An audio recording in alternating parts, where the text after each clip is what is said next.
since that exhibition, more and more curators and institutions have strived to look at the bigger picture of the work, and that these works were part of that kind of pioneering effort to look at art globally, and to dissolve the differences between East and West, which really is significant. I also want to thank Frank-Andre Jean, who made surface again and again tonight. He read the notes. He is critical to the presentation of this work. He's a French poet, contemporary poet, who initially saw the works in 1970 published in a book, and was really moved to research and find out more about them. I actually had the chance to meet him in September, again through Hudson, and to sort of get some sense of his story. The narrative that is attached to his research involves a tragic bus accident, which you may have read. It took him 2 years to recover. There were seven individuals who died as a part of this accident on his way to find these works. And one of the things that's significant is that he made the effort to return to India despite the initial setback, and eventually had to negotiate with the people who make the works to bring them to the West. And that sort of link in the chain, as Fred and I have just been discussing, is full of all kinds of barriers and discretions that maybe may surface as we go forward. We're talking about the pieces. I also want to thank Matthew Morgan, our installation technician, who hung the works to maximize what I'm thinking of as their visual drone, or the mental reverb, as one critic has called them. They're hung in chronological order, and so that all of the ovals are exactly the same height, which creates a sort of shift in the frames, but what we're trying to do is to sort of get the ovals to remain consistent. I want to thank Jamar Nicholas in the gallery office for all of his assistance and leadership of an army of work study students that are too numerous to mention here. As this lecture that we're about to hear is about placing the works in context, I want to mention a few sort of serendipitous things that add to the condition of seeing them. One of them is just a purely sort of random visit by Dr. Anita Singh, who's visiting Fulbright lecturer at the University of Virginia, and professor of English and coordinator of the Center of Women's Studies and Development at Banaras Hindu University. She's here, she arrives tomorrow and is here through Saturday, and events that she's going to be hosting at the university are listed on a flyer in the gallery. So if you're around, especially for students who are interested in this material, it would be another great extension of the conversation tonight. I also want to mention an exhibition that has been on view at the Sackler Gallery in Washington, D.C. It's called Yoga, the Art of Transformation, and it's being called the world's first exhibition on the visual history of yoga. And we have the catalog here, but there's a sort of support for this, again, a random presentation of this material. And then I think it's important to mention that an exhibition of 35 of the sort of counterparts of these works just came down in Venice, where they were part of the 55th Venice Biennale, part of a project called the Encyclopedic Palace, curated by Massimiliano Gioni, where they were paired with tiny ceramic works by San Francisco artist named Ron Nagel. And one of the interesting things about, I think, our presentation here is that we've let the works sort of be by themselves to create their own context, rather than sort of encourage a dialogue with contemporary art. And then I want to thank Fred Smith, and I'll say a few words about him. He's the Stewart Fellow in the Princeton Humanities Center, visiting professor in South Asian Studies, Princeton University, and professor of Sanskrit and Classical Indian Religions, Department of Religious Studies. Department of Asian and Slavic Languages and Literature at the University of Iowa. Sorry, that's one amazing title. He completed his PhD here in Philadelphia at the University of Pennsylvania in 1984 and has published extensively on a range of topics, including the modern performance of Vedic sacrificial rituals, translations of the early 16th century devotional poet and philosopher Arcadia. His last major volume was The Self-Possessed, Deity and Spirit Possession in South Asian Literature and Civilization, published by Columbia University Press.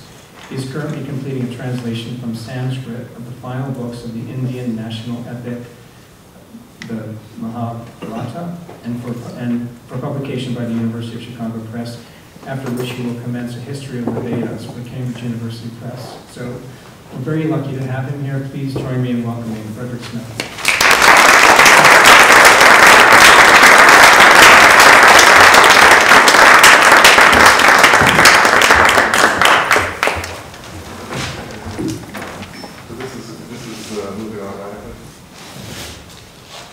Because I don't mind this, I suppose I can scroll through them, right? If I want to show one of them. Okay, thanks, Richard. I really appreciate your invitation. Can you all hear me? Yes. Yes. Okay. I don't usually like. Can you hear me when I'm here? Yeah. Okay. Because I like to move around a little bit. Otherwise, I'm sort of caged in. I wanted to present a few things before we begin looking at the details of this exhibit, because this unique collection of work, and I've never seen anything like it before, and this is definitely fragmentary. I'm sure from looking at it in the flesh out there in the gallery that there's a lot more like this. These cannot be the only pieces out there. In fact, as Richard said, that there is some more material, but we don't know how much material there is. In any case, this is within the whole fold of what's called Shiva Linga artwork. And I want to just talk for a moment about the Shiva Linga. Let me just bring up my. And talk a little about the history of it and what it means, okay? What we have up here at the moment is perhaps the prototype of the Shiva Linga. But let me just say, what is the Shiva Linga? The Shiva Linga is the most worshipped single item in India. It's aniconic in form, as you can see from the paintings. But it has this ancient history where iconicity and its opposite kind of converge. And therefore there's a whole barrel full of representational ideas that have been thrown into the Shiva Linga. Now, because India is a place where icon worship, image worship, is the most common form of worship. You can say that there's all different kinds of forms of worship, and any Indian will disagree with anything I say. Some will disagree and some will agree, but you can never say always when you talk about a place as vast and unique as India in that way. But what I'll say is that Shiva was an outsider to the whole pantheon. And there is a big pantheon of Indian deities. It goes back many thousands of years to the Vedas, going back to about, well, let's say 1500 BCE. It could be that early. But even before that, we have glimmers of yoga, or what appears to be yoga. We don't know what this is. But this looks to me like a yogi. This is from about 2500 BCE in India. It's a steatite seal from a place called Mohenjo-Daro, which is in present-day Pakistan along the Indus River. There was a vast ancient culture in those days. It was the biggest single civilization in the world in those days at that time. Much bigger than Egypt, much bigger than the Middle East, much bigger than contemporary China of that period. It was civilization that spread along both banks of the Indus River and into present-day India, into Rajasthan and Gujarat, into India, stretching for possibly 800 miles or 1,000 miles, north-south, and several hundred miles east-west, which is a pretty big area. And there's a script that goes along with it, of which you see a few characters here. The problem is the script remains undeciphered. It's the last remaining major undeciphered script in the world. And there have been dozens, or maybe even hundreds, of attempts to decipher it. The problem is no two decipherers will agree with each other.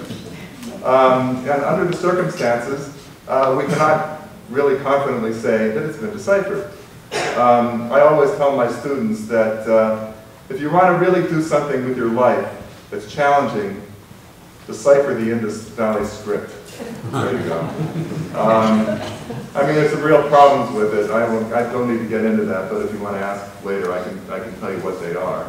But in any case, here you have some examples of it. But what we see here, seated, looks pretty much like a yogi or a shaman, possibly a shaman. What it all means in this kind of isolated context is difficult to say. But if we look at it, he has his legs here touching each other, his feet touching each other, in what looks like a fairly common, which in yoga terms is called Baddha Konasana. It looks like he's seated on a table or a chair, something like that. But it's much more, let's go to the next one here. Here we have another one. The same sort of guy here, but with a headdress. Looks very shamanistic to me. And a couple of differences here. You see the same seated pose here. The same thing with the arms outstretched towards the knees, as if he's performing some sort of meditative or visionary activity. Again, we see this seated on this throne here, and we see some symbols up here from the script, and we see here him surrounded by animals. We see and his horns here. He's wearing a headdress with what appear to be buffalo horns, or something shaped like buffalo horns, or sheep horns. They're not cow horns, but they look very much like buffalo horns.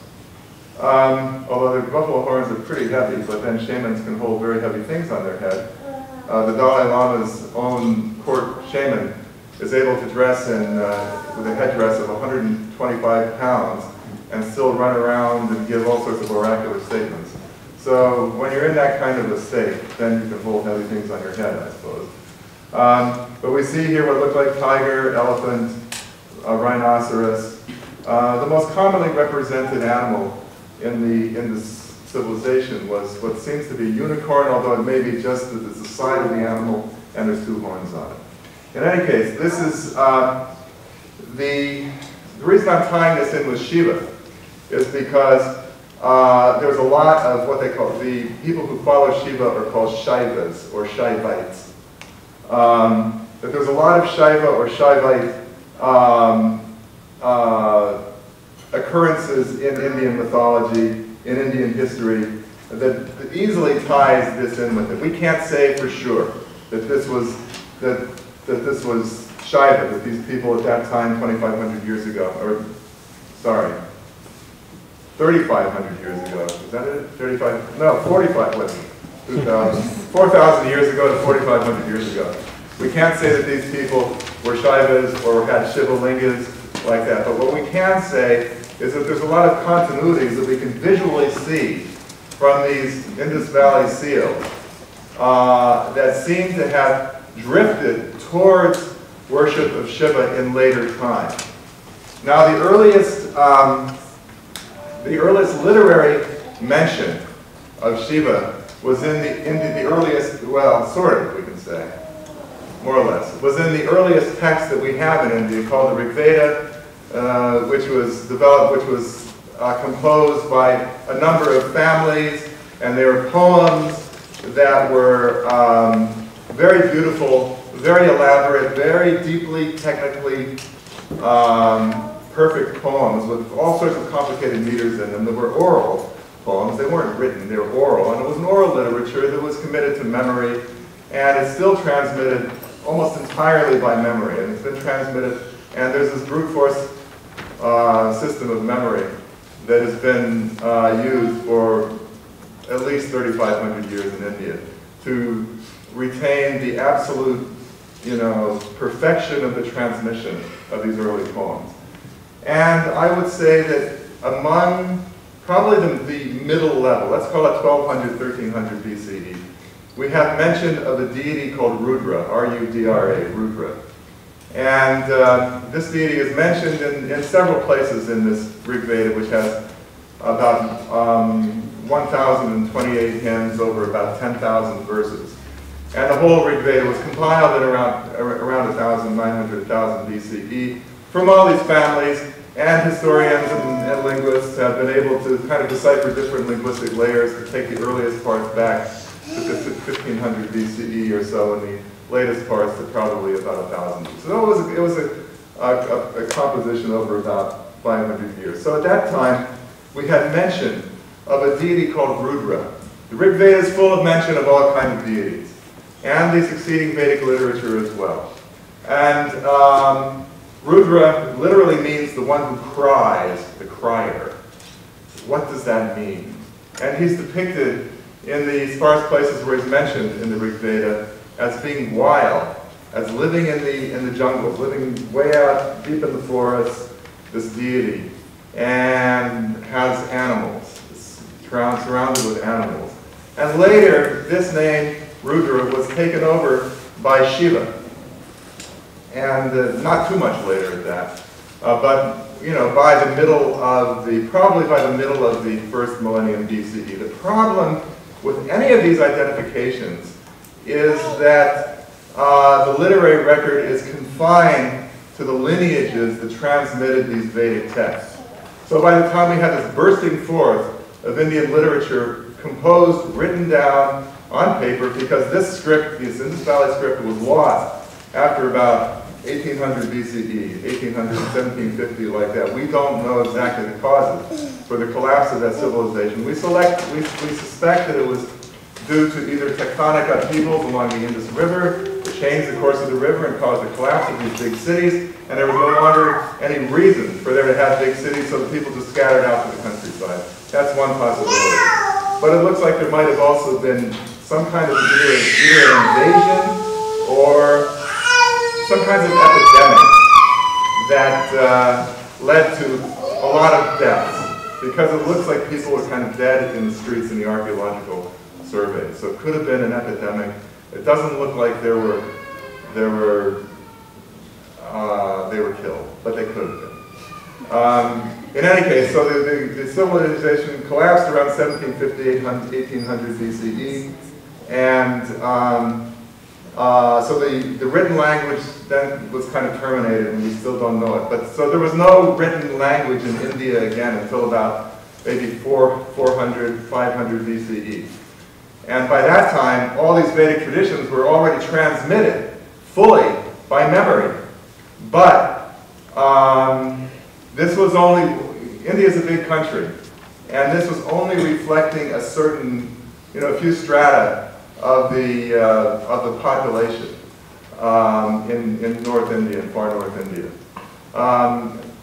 But you see, there's so little mention of Rudra or Shiva, except in a couple of Vedic texts of around 900 BCE, where Shiva is described very, very fully. And we have in those texts a prototype of what is in the introduction of this book on the Shiva Linga by Franck and André Jean, where we have this list of names, stretches over about 20 pages towards the beginning of the book. And many of those names are derived, those are from the Mahabharata, which is, perhaps around 200 BCE to 200 CE, like that. We don't know the dates of different parts of it have different dates, and we can't really stratify that too much. But we can say that these names of Shiva that are in the front of this book here, I should put it on the floor, that's impolite, that if any of you buy the book, you can see them in the beginning here, about 20 pages, right there at the front. That, let me just give you a couple of names of Shiva. And because this is feeding into why we have something like this aniconic form of the Shiva lingas. Just become to, like any page, the object Shiva is called Yojya, the object of yoga concentration, Mahabija, the great seed, Balaha, mighty, Digvasaha, clothed in the four directions, naked. So this is like the wild god, okay? And he's always called Pashupati, the lord of beasts, the lord of animals. Smashana Chara, which means the one who wanders through the burning grounds where they burn the bodies after death. There's this dark side that's there. Dhruva, immortal. Tapasvi, the one who practices austerities. We have Nava, he's the whole sky, he's all of space. Vibhu, he's omnipresent. Just looking at this, I mean, this could be in any order. Karta, he's the creator. Mukhya, the chief. Yuva, youthful. Paraha, the highest.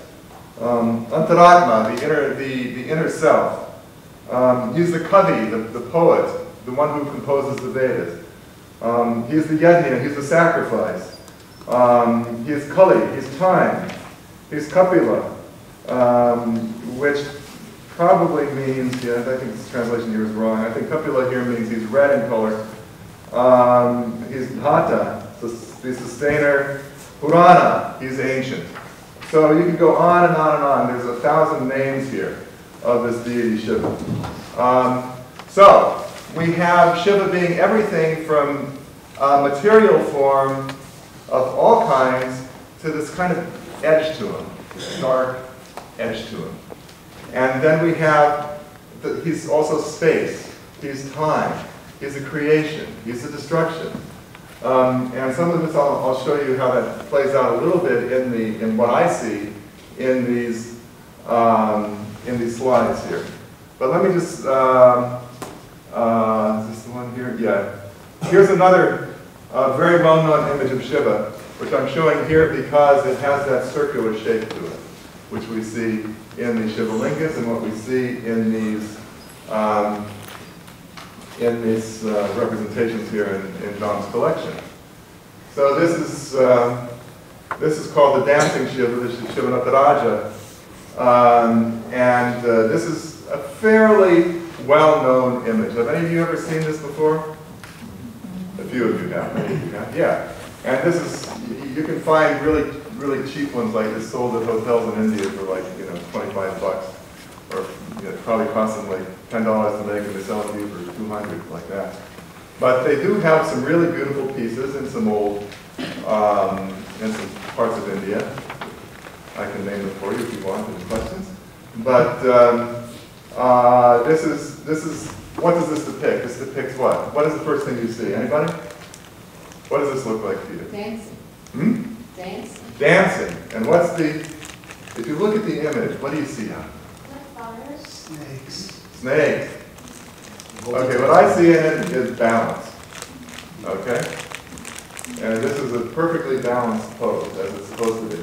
Balancing Shiva here, balancing the forces of creation and destruction, the wildness of the dance of death, the Tandava dance here, which is called in Sanskrit. And this is the fire of destruction going on around him. And in one of the most common images, there's the fire of destruction shooting out from one of these linga shapes that we see. It's in the exhibit here. But that's an image I think that we'd be well advised to keep in mind as we look at some of these things here. But I'm going to some places that you could bloody well easily go to right now, like this next one here. This is Wicked. No, it's not Wikipedia, is it? No. Everybody goes to Wikipedia. I just wanted to show you a few examples of the way the Shiva lingas were in situ. Because Shiva lingas are these upright things, and they're, as the literature says, they're probably based on the penis. In fact, there's all sorts of discussion of that. But here we have a very fancy one. We have like the snakes, the phonic forces, the forces of the earth. The snake, anthills, termite mounds, not anthills so much, but termite mounds and snakes are very important in India, in Indian mythology, in Indian religion. Of course, everybody's afraid of snakes, but it's considered to be really, really bad karma to kill a snake. Almost as bad as if you were to kill a cow in India. But snakes are bad to kill. And people worship termite mounds, and there's this idea that snakes live inside of termite mounds as the forces of the earth, and the nagas, as they're called there. And here you see them on the Shiva linga. And you see them on Shiva lingas throughout India. Not everywhere, but sometimes they're very austere and simple. But here you have these sort of stripes here, these horizontal stripes on the front. Identifying markers, people use as identifying markers in India. Sectarian marks. Usually it's a straight line down the forehead if a person is a worshiper of Vishnu or Krishna, and these stripes on the forehead as Shiva. And in fact, it looks like there's two stripes there that are in size there, but in fact those are three lines, upper, middle, and lower line, which represent, in their way of thinking, the three fundamental principles of the universe, of creativity, sattva, dynamism, rajas, and inertia, or darkness, which is tamas. And the reason I mention that is because on many of the examples we have out here in the gallery of these lingas, we have sets of three dots. And, I think John read them like that. He didn't put the Sanskrit words in, but I think he read them like that, and he's justified in doing it. Let me bring up one other here with the naga. Come on. It's coming up.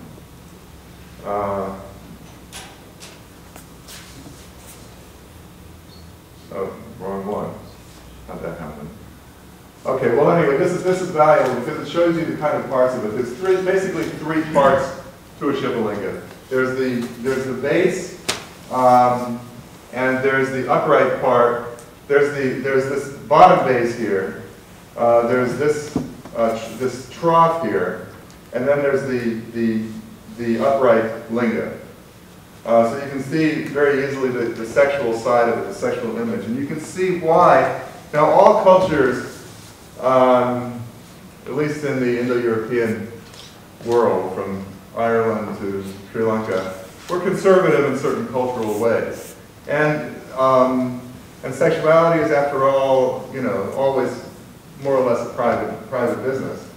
And so naturally it would be the dark god Shiva, as it were, whose symbol, whose representation is the linga. The word linga itself means a characteristic or a sign or a manifestation, a symbol like that. So linga has all these different meanings to it.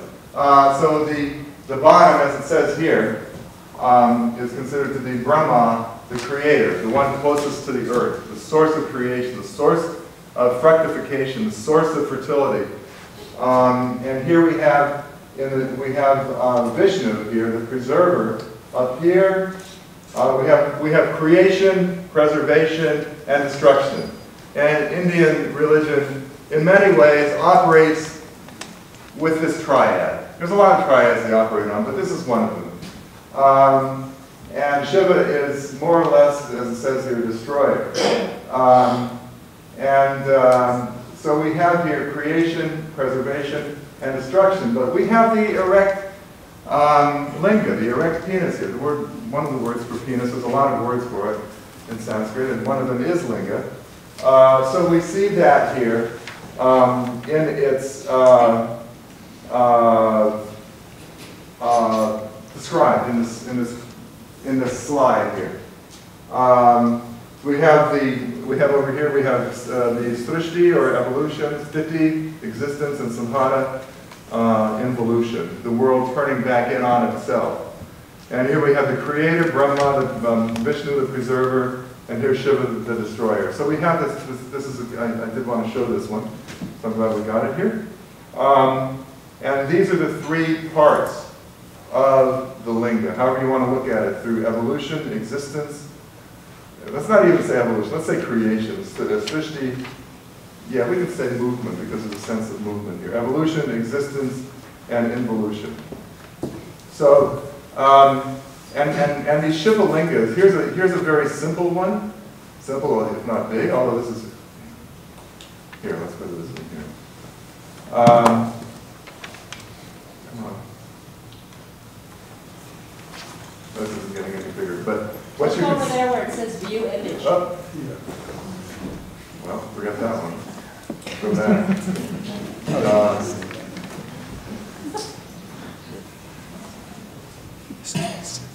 Oh, I see.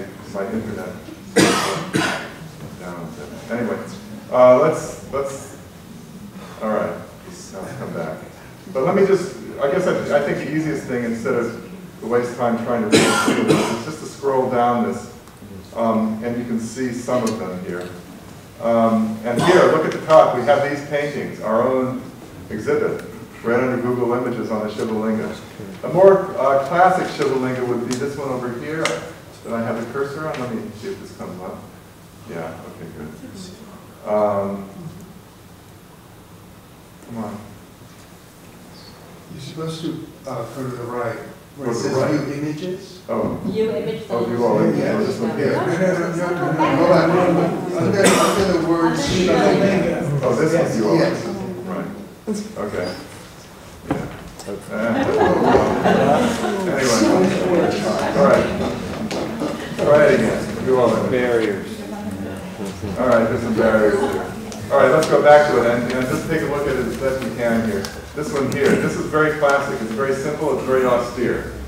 And there's a great deal of austerity in Shiva religion in India. Now, there's maybe 3 or 4 main, you can divide Indian religion into another triad. Those worshippers of Vishnu and his many manifestations like Krishna or Rama. There's Shiva. And Shiva has all these 1,008 names, as you saw in the beginning of this book. And then you have the great goddess, with all of her 1,000 manifestations. So you have the goddess, you have Shiva, and you have Vishnu. So Shiva Shiva's probably the most frequently worshipped of all. And always, it's in the form of a Shiva linga.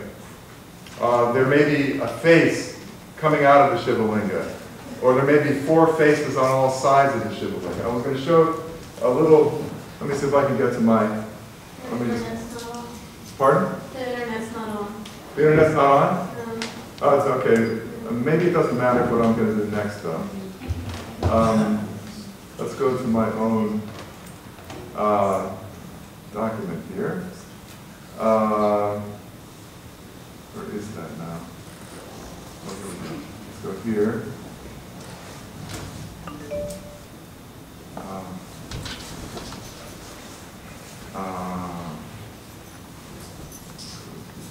I don't know why it didn't come up before. I try to have it ready to go. Here it is. No, it's not it. And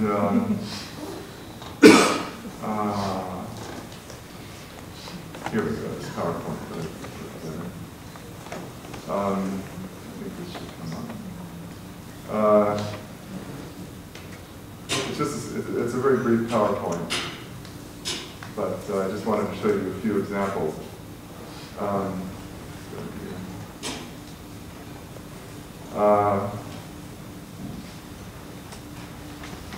on. Might have just blown out my entire computer. No, here it is. Come on up. That's not one of them. What is it? What is what? Let's see. That scene was where I grew up, in New Mexico. My family house. Right?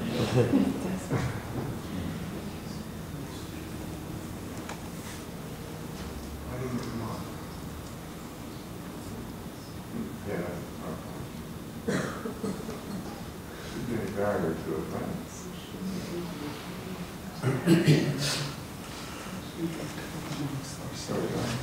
Oh, there you go. It's showing up now. Well, I wanted to, yeah, let's see. This is what happened last time. Oh, good. You got it. Thank you.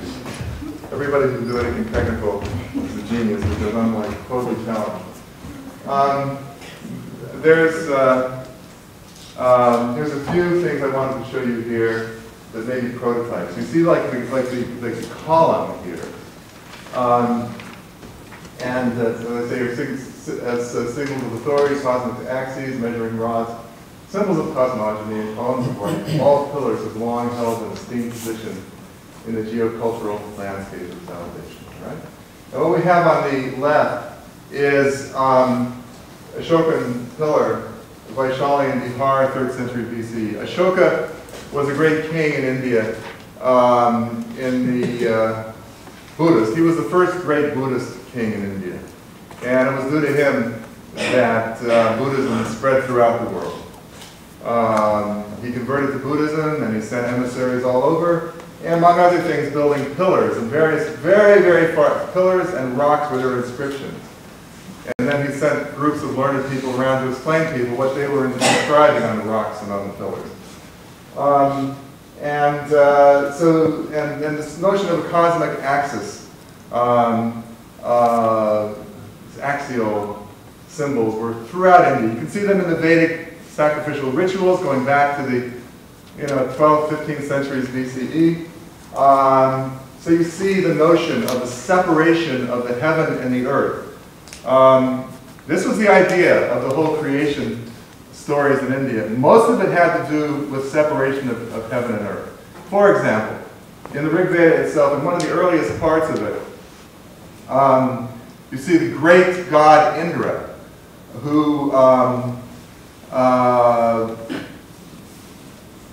the entire cosmic waters were enclosed by this snake called Vritra, literally the encloser.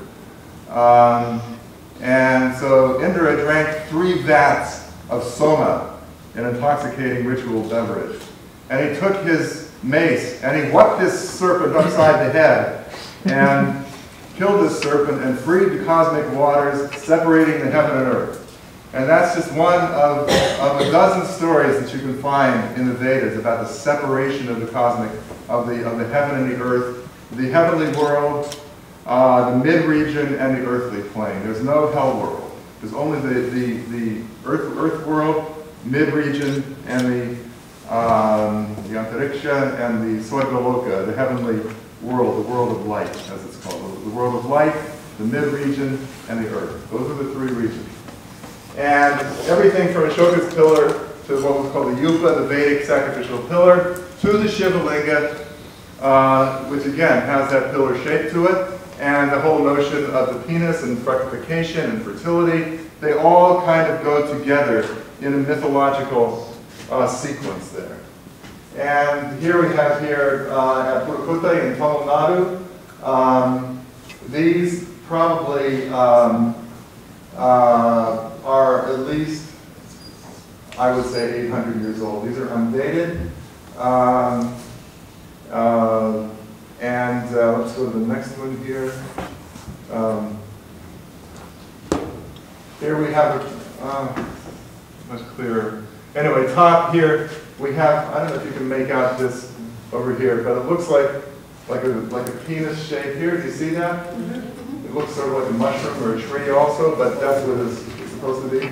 A linga, a pillar with a domical crown set on a square platform in Mathura, 1st to 3rd centuries BCE. Mathura is about 100 miles south of the present city of Delhi, where you have much of the earliest Indian sculpture, representational art around that area of Mathura. if any of you get to India. And if you want to see a really amazing museum with absolutely priceless stuff, where everybody who works there should attend a museological course anywhere else, because the museum is a disaster. But they've got like amazing art there. And here we have, this is just when I photographed them. This is here, a linga on a square platform in Madhya Pradesh. On the right, here you see the linga on a square platform underneath a certain kind of tree called a peepal tree, P-I-P-A-L. No, this is not a peepal tree. This is I think this is, yes it is.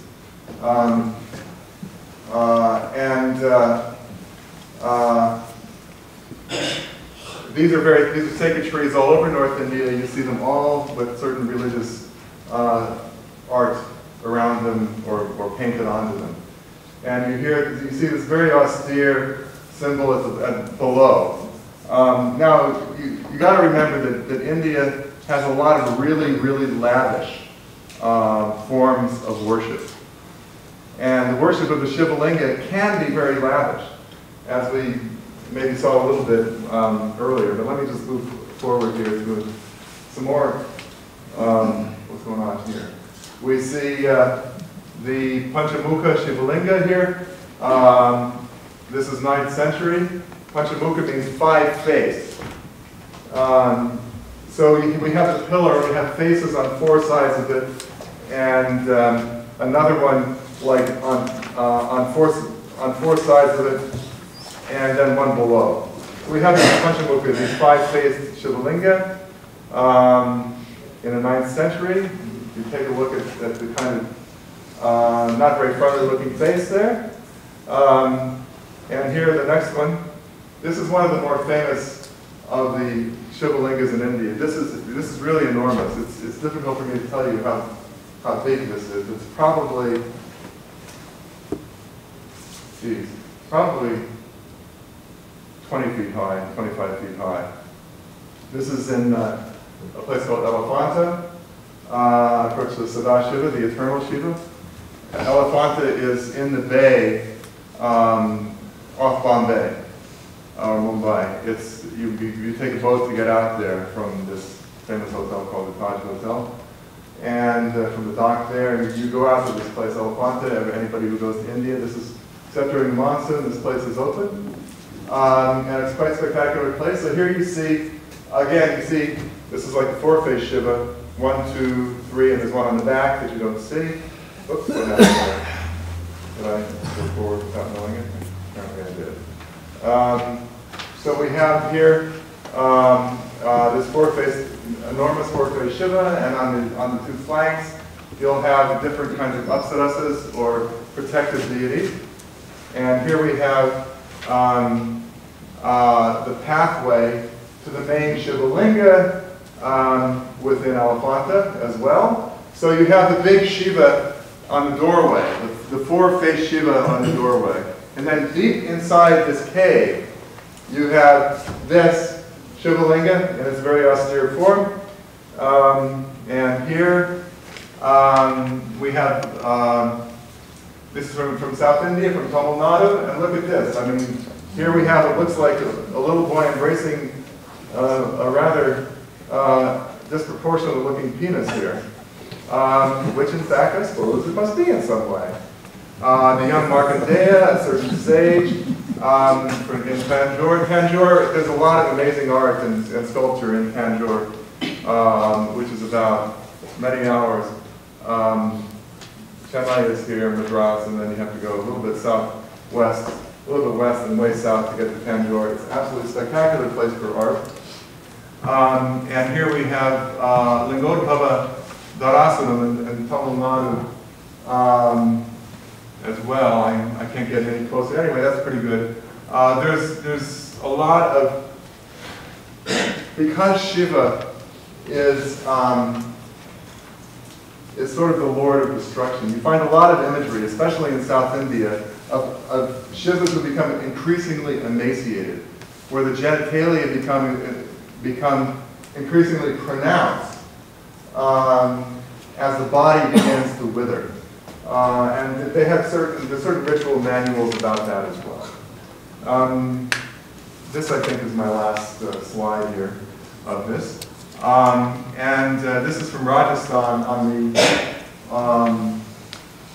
the left, a painting from Rajasthan in 1610. This was just at the beginning of the reign of Jahangir, who was a great patron of the arts, even if he was kind of a dissolute drunk, unlike his father Akbar, who ruled for 50-some years.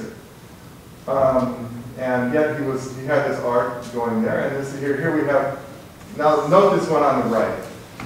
This is a current picture of worship of the Shiva Linga in Kanchipuram near Madras, near Chennai.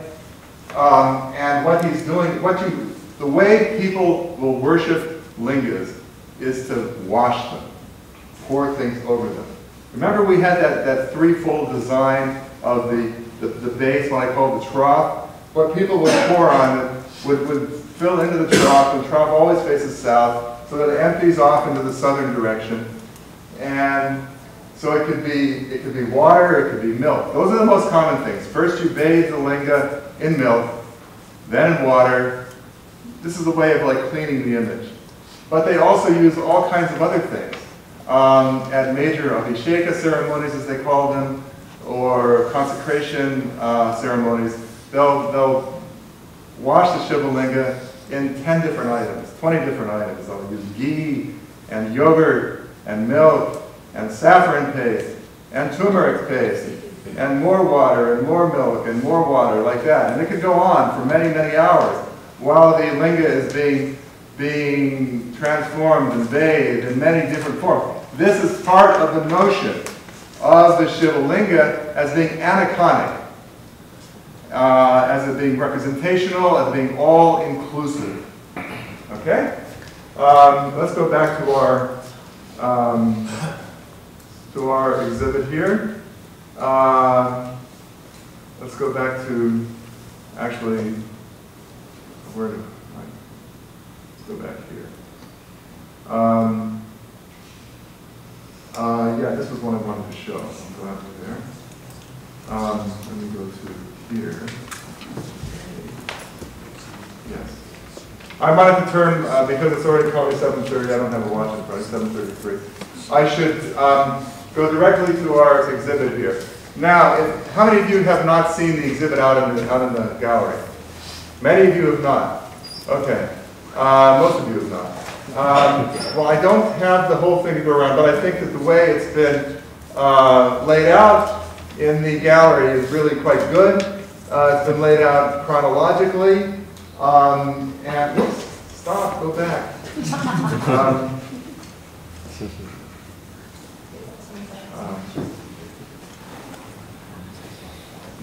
Okay, is there any way I can stop this from moving forward? How can I stop that? Oh, just by doing that. All right. Good. Thank you. Okay. All right. Stop it. So back to next. There we go. This is 101. Okay. Elapsed. Okay, let's go here. Okay, I think I've stopped. All right. There's a few things, there's a bunch of stuff I want to say now about the exhibit itself. The exhibit is laid out chronologically, if you go out and see it at some point, or look at it in the book, you'll see that this stuff that this guy Franck-André Jean collected in India, I guess beginning in the late 1980s. And he might have gone back several other times to collect more. He might even still be going back. Is he going back now? Yes, he is. So he may be going back now. Whether he's exhausted the supply of what he can get, or whether there's an inexhaustible supply, is something that we don't know. But let me just give you some of the facts as I know them. And as Richard said at the beginning, there are gaps in our knowledge. Because Richard because Franck-André Jean is a poet. He's not an ethnographer. He's not a religious studies scholar. He's not an anthropologist. We're very grateful for what he's done, but he's still alive, and I hope I can talk to him and extract some more information out of him about these things someday, because these are very good. This is very, very interesting and very good series he says in the book that this isn't art, this is religious object. All right. Much of what you saw among Shiva Linga is not art, it's religious objects. Where do we draw the line, you know? Do we go as, what's art and what isn't? That's maybe for you guys to figure out. But the point is that for us it's art, for them it may be art, but we don't know. But they're objects probably objects of spiritual contemplation. That seems pretty clear. Now let's look at this one, for example. The reason I wanted to stop here is because I could see a little bit through it. So this, like many of them, maybe most of them, was on paper that was used for other purposes. We don't know who did it. The artist didn't sign the work, or the artist.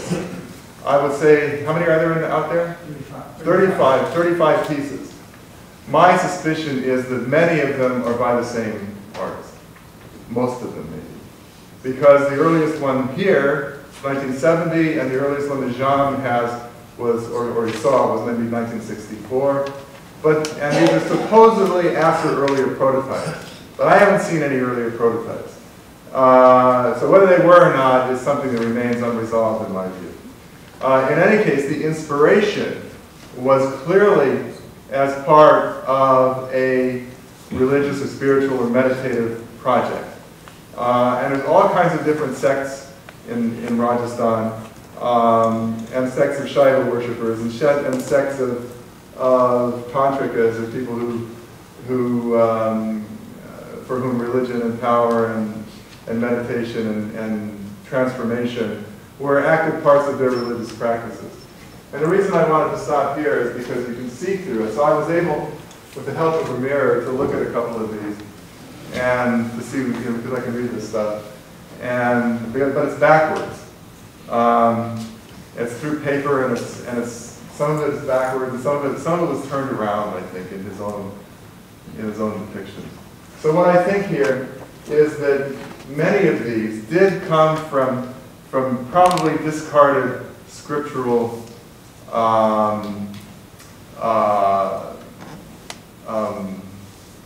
chapbooks, we could say. And these are found everywhere in North India.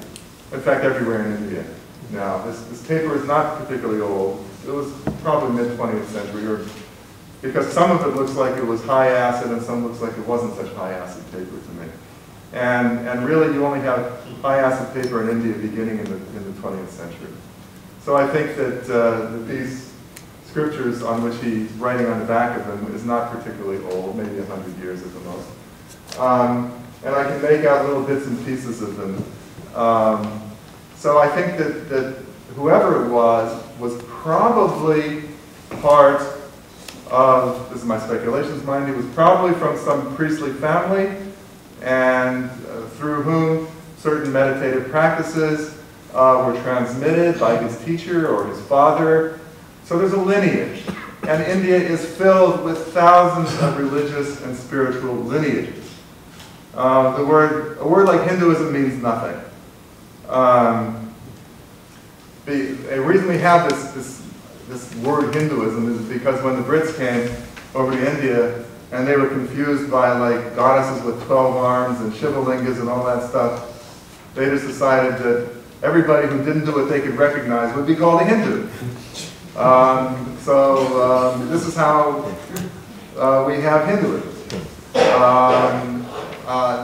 Hindus or Indians did not identify themselves as Hindu until sort of the mid to late 20th century, when they realized that that's the way they should. And when somebody from the outside said, "What religion are you?" they would think about it, and they would say, "Oh, we're Hindu, right?" In fact, somebody did a poll in Japan about 15 years ago that said, Name a religion. It looked like a newspaper, newspaper reporter sticking one of these things in a face in front of a building in Tokyo. Name a religion. And most of them said, Christianity, Islam, But none of them said Buddhism or Shinto. Because that's what so they don't think that what they do is a religion. And it's the same, you can say, in India. That Hinduism is an artifact of the colonial and scholarly imagination, not that it doesn't exist, but that, not that there aren't similarities from one sect to another, not that there's, but that these people, but what's important in their world is lineage. And their lineage is sacred to them, but the guy next door's lineage may not be. All right? And they respect it, they don't declare war on it, but it's different from what they do. So what I suspect here, as far as the origins of these pieces, is that there's a lineage, and maybe the lineage is really pretty old. Maybe it's only began in the mid-20th century. But we have these representational pieces like this, that we can see from the evolution of the pieces that from the artwork from 1970 to 2000 became more and more complex. The colors became more bold in the latter years. They became more complex. And I show this one because we have a few features that we see here, despite the fact that we can see through it, which you don't on most of them. Let's see if we can move forward here without. Yeah, we can. All right. If we can move back to this one, and then forward to this one, what we see are shadows. Oh, that's a more complicated one. Are shadows of other colors in the back. Here we have an orange. Here we have a blue. Then we have this black figure. Now when we see something like this, it looks to us in this scientific age like a black hole. Okay, everything is sucked into it. Not even space remains. You're sucked right into it. And I think this was, to me, this, knowing what I do about this, the way that sectarian worship and meditation goes in India, that may very well have been the intent here. Because of the association with Shiva, the universal, the complete whole, the positive, the negative, all its polarities, sucked right into one object, one artifact here. So I have, I really believe, as John does, that these were used for religious purposes, for spiritual purposes. Let's stop at that one for a moment. Whoops, I said stop. Let's go back here. And stop, stop, there we go. Whoop. Stop, okay. We see at the bottom these three dots, okay? And we see these in various parts of many of these, by no means all of them, or maybe not even half of them, but in a lot of them, and enough for me to say that these three dots are significant. And we've seen some of the triads already, with the way that the Shiva Linga is, the Srishti, Sthiti, Samhara, the creation, the maintenance, and the involution or destruction. We have the three basic strands of nature in light, energy, and darkness, you could say. There's a lot of ways that triads could be read. And it seems to me also that we have that here. We have that dark wholeness there. Let's move forward here. A few more of them here. Let's go to a couple more. I'm going to stop at that one there for a second. Oh, stop, okay. One of the things that we can see here, if we look really closely, and you can see it better outside than you can here, is that, this you can see that there's the blue circle around here. You have a lot of them you can see were etched first. There's a little circle you can see, like maybe a pencil mark that was made, and then they filled it in. Or else they even painted the back of it. They kind of splashed it with a little bit of yellow. Or here we have this more clearly delineated blue here. But let's go to the next one here. Again, with this one also, we have that sort of reddish part, and it goes to the darkness on the inside. Let's go here. Let's go to some of the more complicated. Here we have, yeah, I like this one in particular. We have the red. Now, red is often associated with energy, with dynamism, with what's called Rajoguna, the strand of existence which is activity, dynamism. How did that go? Okay, now let me just stop here if I can. Stop? Did I tell you to stop? Yes, I did. She didn't stop. Let's go here. Stop. We have here a bunch of them, which you can see kind of grouped together cleverly on the wall in the gallery, where we've got here eyes depicted on them. These up here that look for all the world like representations of eyes, like here we have the face bisected with these dots. We have what look like eyes, what looks like a mouth, like that. So again, we have a depiction of Shiva, of the face of Shiva on the Shiva Linga. The next one, we can see the same sort of thing here on the pink. Now the colors become more variegated the more we get towards the year 2000. And how then? I told you to stop. Disobedience. Oh, this is one we did before. Let's go forward, forward, forward. Oh, wait, let's go back here. This blue dot. This was a very interesting one, I think. Now, blue is an important color in their color codes there. Blue is the color of the sky, but blue is also the color of infinity. And that blue dot there is not an accidental marking. So that was quite interesting. So, however these pictures were used, and they were more likely than not, I mean, Jean seemed to have gotten the actual paper themselves, and then matted them in France before he gave them over to Hudson in New York. But I think that they must have been designed to either be pinned on a wall where somebody had their religious altar, or else placed face down as an object of meditation. We don't know more than that because we don't know exactly what this lineage was. But here's that blue one again. Oh wait, let's go back to that blue one.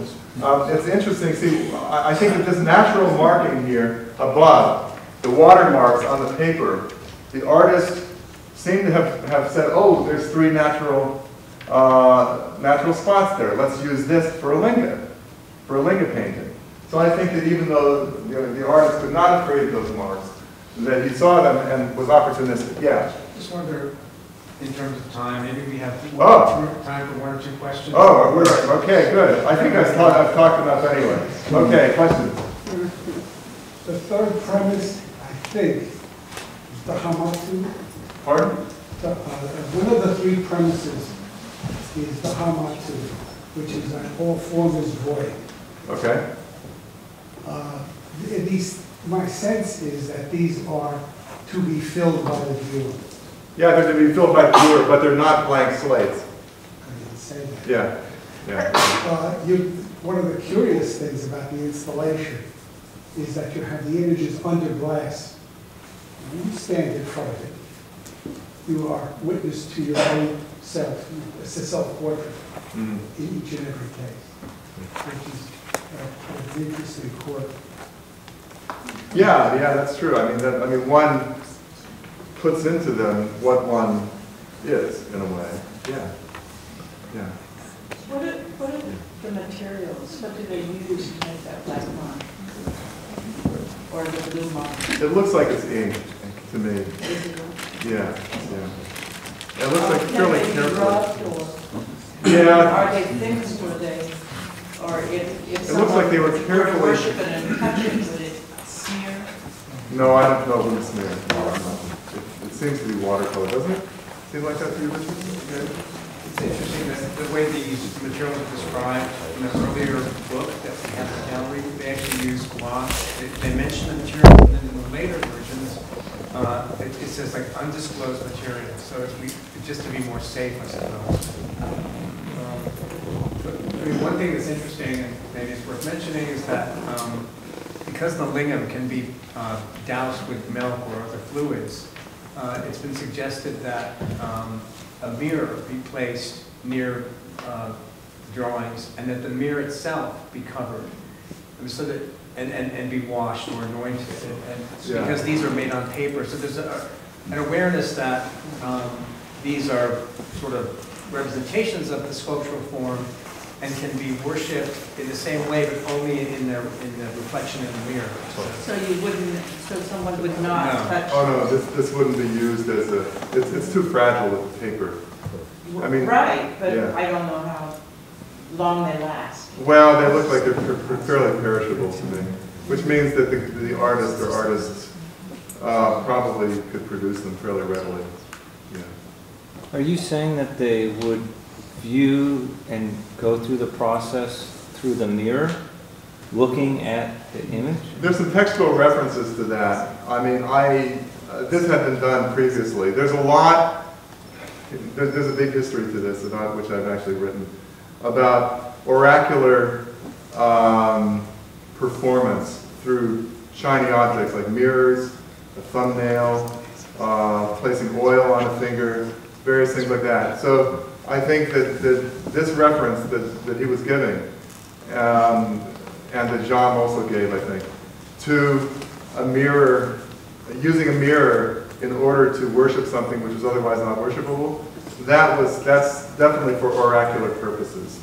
And I kind of doubt that was going on in this case. I mean, I'd have to know more about the lineage of practice, but I kind of don't think that's what they were doing here. I think they were using these as meditation objects. Yeah, other questions? Yeah. I'm a bit surprised by why the origins are so sort of cloudy in mystery. I mean, there are 35 in this show. There are many more that exist in the collection. They're collected by one person. So, I mean, it should not be so difficult to find out where it should not be too difficult to find out. I'm hoping I can contact this guy and find out more. I mean, the one thing I should say about that is that in order for Jean to bring these pictures back to France, he did have to negotiate very carefully with the tantrikas, the adepts that make them. And there is a sort of, maybe it's an intentional gap there that you referred to, but there's a sense of a delicate relationship that is maintained. In order for them to even be, these are saleable works. They come with price tags. We've already had some requests for purchases since the show's been up. And what Hudson, the gallerist, prefers is to deal with them in large blocks rather than to sell them individually. He really wants them to find a home in an institution rather than to be used individually. But that's, you know, I mean, I hope that helps, maybe. And one other thing along these lines is that oftentimes these lineage holders, like the tantrikas, the tantra practitioners who are probably responsible for these works, most of them do not want their whereabouts or their names even given out. They don't want to be bothered by people who are not initiated. And he might have been told that, you take them and use them properly, which he was told. But, they didn't say to start sending flocks of a bunch of Western hippies over to see me, Although the way the show is described as a collection, anonymous works, I think the use of the anonymous puts them in a certain circuit of understanding that the fact that the tantric creator may not have wanted it made known is outside, And so for me, what's puzzling about the collection, the presentation, and the show is how it's being presented here, outside of the context from where it was found. Well, even look back at the days of Akbar, where they have all these miniatures. Almost none of them were the artists identified. Yeah. Indian art has a long history of not identifying the artist. Certainly within religious art, sectarian art, you have that. In Rajasthan, you have this big tradition of these pitwais from Srinathji, which they're beautiful, but most of them are unidentified until the last 40 or 50 years, when the artists started thinking, hey, we're artists, you know? It's like, let's identify ourselves, yeah.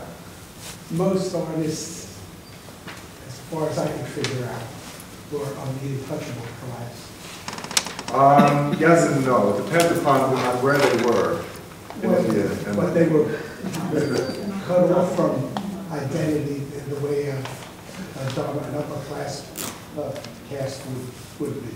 Well, in the days of Akbar, for example, he had some fairly high caste Hindu artists that were working for him. This was in about the year 1580, 1590. But the way many of these things were produced, regardless of the caste or whatever, and there's a lot written about this, is some of them would be, some major pieces of art would be done by one yellow would be done by one, the green would be done by the next one. So they're many of these are composite works, and that's and as far as the cast of the artists, that's a very complex question. But yeah, some of them were of lower caste. Yeah. Certain castes could not, upper class would not touch filth or the pigment. Well, yes, but there were these special castes of artists that were Chitrakad, and many of them, like in Bengal and Eastern India, the Chitrakads are, the artists are definitely of some special lower caste communities, but but they have their own communities. Yeah. Question? So I'm going to invite us all to, there's a reception waiting outside.